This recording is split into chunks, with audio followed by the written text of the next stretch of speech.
Naghain ng apela ang kampo ni dating Pangulong Rodrigo Duterte sa International Criminal Court o ICC.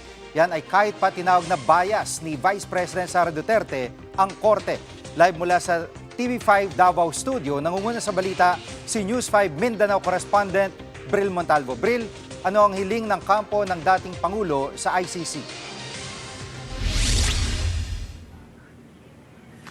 Jiggy, naghain ng notice of appeal ang mga abogado ni dating Pangulo Rodrigo Duterte sa ICC Appeals Chamber. Kaugnay ito ng desisyon ng ICC Pretrial Chamber noong January 26 na maituturing na fit to stand trial ang 80 taong gulang na dating Pangulo. Sa kanilang petisyon, sinabi ng kampo ni Duterte na nagkamali ang pretrial chamber dahil hindi nito pinansin ang medical report mula sa neurologist at neuropsychologist na sumuri kay Duterte. Dahil dito, tila pinagkaitan daw ang dating Pangulo ng karapatan para sa patas na pagdinig.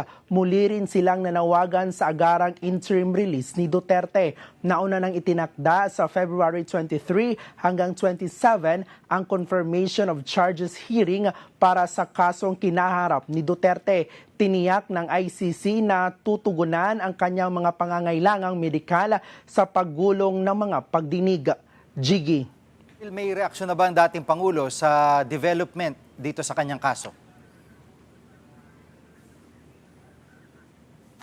Jiggy, sabi ni Vice President Sara Duterte na nasa The Hague ngayon, sa kabila ng mga dagok na ito ay wala raw balak ang kanyang ama na magpalit ng legal team.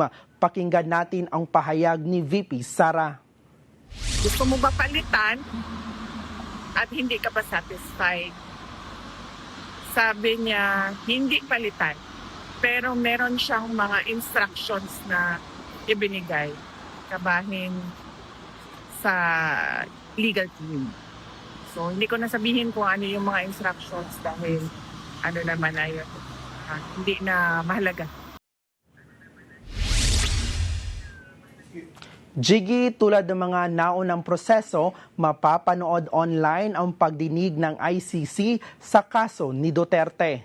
Yan muna ang latest. Balik sa iyo, Jiggy. Yan ang ulat ni Bril Montalvo live mula sa TV5 Davao Studio. Mga kapatid, Jiggy Manikad po. Pagdating sa mahalagang balita sa loob at labas ng bansa, dapat una sa lahat, mag-follow at mag-subscribe na sa social media pages ng News 5.